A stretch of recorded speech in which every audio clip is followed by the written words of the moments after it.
Hello everyone! Ako muli ang inyong agent Sela at samahan nyo kami dahil may inspection tayo ngayong araw. Ako muli ang inyong agent Sela, ang inyong kapitbahay at agent dito sa Lancaster. Ay nakakatuwa dahil may baby na sila client. Nag-reserve sila dati, wala pa silang baby at ngayon meron na silang baby. Napakabilis, congratulations po sa buong family.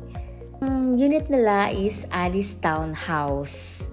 Ito po ay dito sa KS23. Ayan. Isa sila sa maswerteng client ko dahil nag-enquire sila at gusto talaga nila is end lot or corner. At sakto, may nag-open dito sa KS23.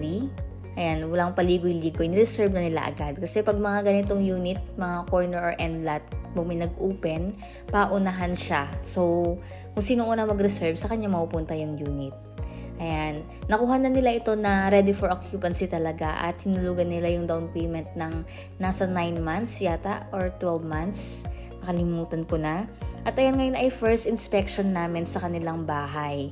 So, ito yung toilet and bath.